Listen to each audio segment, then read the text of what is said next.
Hi, so I just watched Farewell Sarah Jane, which um, is the short film, I guess you could call it, that I don't, actually, I'm not entirely sure.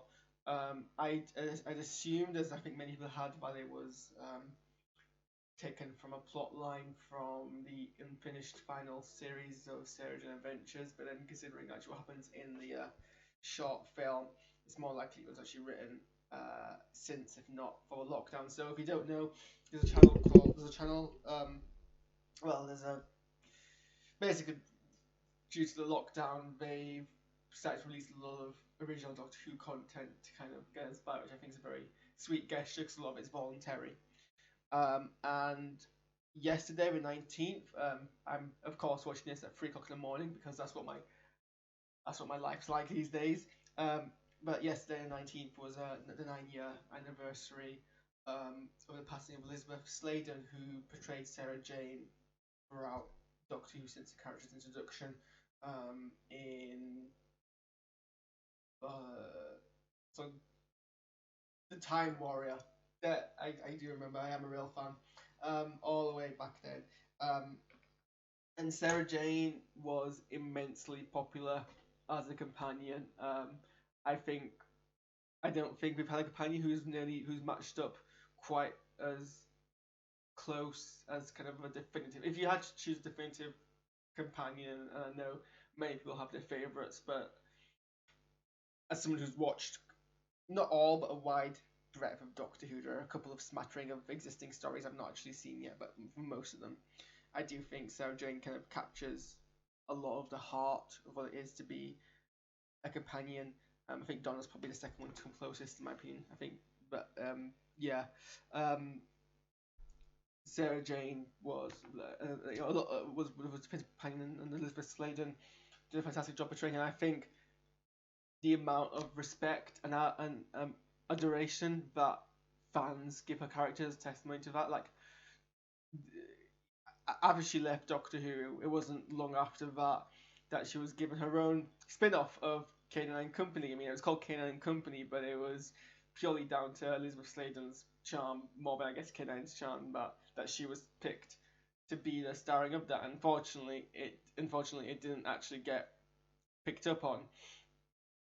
But then, after having a failed pilot, well, failed in that it didn't get picked up, pilot for a spin off of Doctor Who, to then many, many years later get given a second chance with Sarah Jane Adventures, following on from her brief reappearance in School Reunion, which I think for me, School Reunion was 2007. I was relatively, in the last scheme of things at this point, a new Doctor Who fan.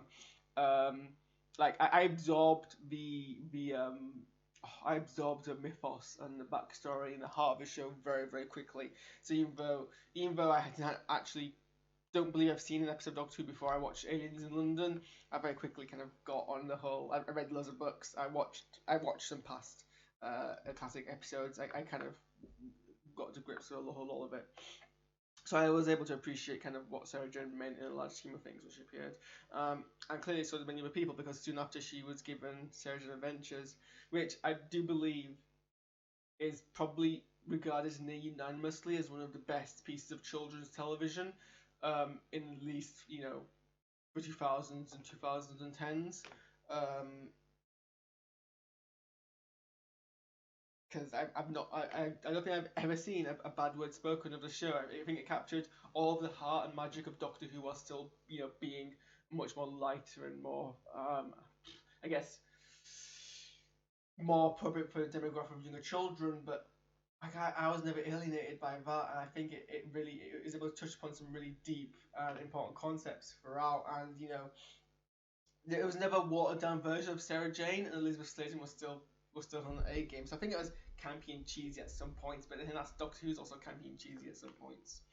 Um, and I mean, I guess of course the grief would have worn off by now because it's been 9 years, but I remember being absolutely devastated when I heard the news, especially because it was kind of just before the last series was about to. Well, it was while this last series was being filmed, um, and I think it broke a lot of people's hearts when that happened.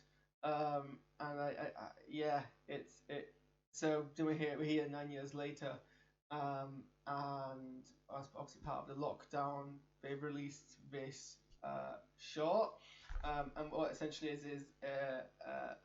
it's more it's better to treat it more as a audio drama, much like the Big Finish products, with some visual aid, and it's narrated for the most part by, gosh, let me just grab his name because I don't know who he is. Maybe I should. Jacob. This is the problem with having a projector. Can't read the writing. Jacob Dudman narrates most of it. In this sound booth, narrates it quite excellently, and basically the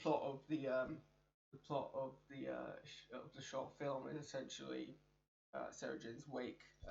She's considered by most characters to have passed, and so we're just it's beautiful in that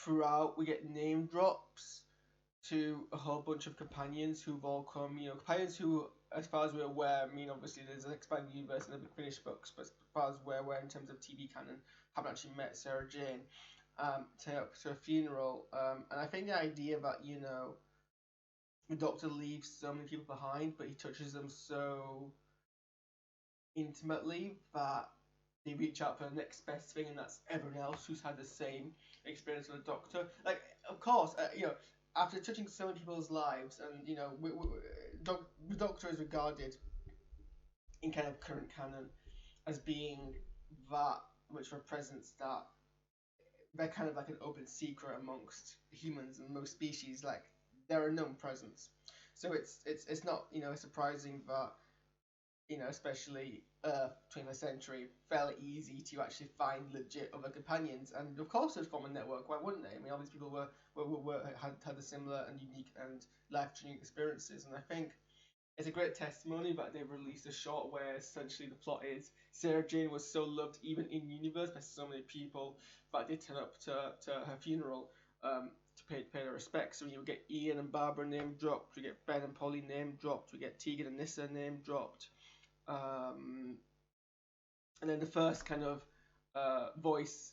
physical appearance we get is Katie Manning's as Jo Jones, nay Jo Grant, and of course she brings Jo Grant's a very lovable character who has a very distinct kind of charm to her, and that's all apparent here. And I think I've just been speaking about how touching is to kind of bring the notion that all these in-universe characters would degrade to celebrate Sarah Jane, but I think what's even more touching is that it's only what 6 actors, I think, kind of from my hands, who all take time, who all appreciate kind of what Elizabeth Sladen meant to the fans of Doctor Who, and I like to think also to themselves that they would give it time to kind of make this tribute, and I think that's also very touching. I mean, obviously, I expect the main cast of Surgeon Adventures to be in here, but the fact that Katie Mannings and Sophie Aldred also kind of give it time, I think is also kind of a nice kind of gesture back to the fans who clearly all love Elizabeth Sladen and what she brought to the franchise. So after Joe's kind of touching contribution, we get Geeta, who's Rani's mother, and forgive me for not remembering off the top of my head her actor's name. I feel I'm still safe with my Doctor Who cred if I maintain knowledge of the main companions' actors' names, but forgive me for forgetting the secondary cast names of other characters. Although I think she even despite the service that I'm doing to her actor, she gives a very touching testimony, and the actor gives a very kind of The actor doesn't phone in the contribution. Not saying any of others do, but she's very much gives her heart and appreciation to what the role is. Then we get Sophie Aldred reprising her role as Ace. And I think this is kind of where I started to tear up because I did tear up during this because it is very touching. Gives her tribute to Sarah Jane, and then we start getting the actors from the main cast from Sarah Jane Adventures, all giving their kind of contributions. Finally ending on Ryan's contribution. And this, I will, weirdly composited scene. I mean, I don't know where I'm meant to be looking here because I'm assuming this is meant to be the exit to the attic, but then why is Mr. Smith behind when the entrance to the attic was opposite? But that's me nitpicking, or it was clearly a limited resource project, so I don't want to be too harsh because then I should get rightly flogged for that. But yeah, no, it's there's not much to say. It's all very touching. It's very silly in a way, which is very true to Doctor Who, very true to Sarah Jane Adventures. We talk about how the funeral was interrupted because it turns out that some of the waiters were actually aliens working for the trickster, who was probably, if you had to say there was a main antagonist of Sarah Jane Adventures, it was a trickster who was a very compelling villain, and I really hope we get to see him again in main Doctor Who because, an alien pure entity of chaos is always a nice kind of thing to throw into the mix.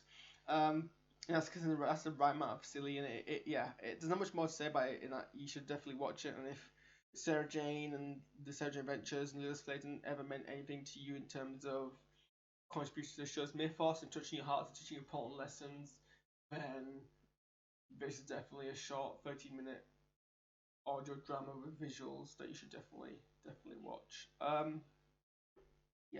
I'm gonna stop now because I think as a rule of thumb your video reactions should never be as long as the actual thing you're talking about. But thanks for watching this quick kind of my immediate rambles on the show, and I will see you guys in whatever next I do. On my main channel, I've set myself a challenge of doing a vlog every day during the lockdown.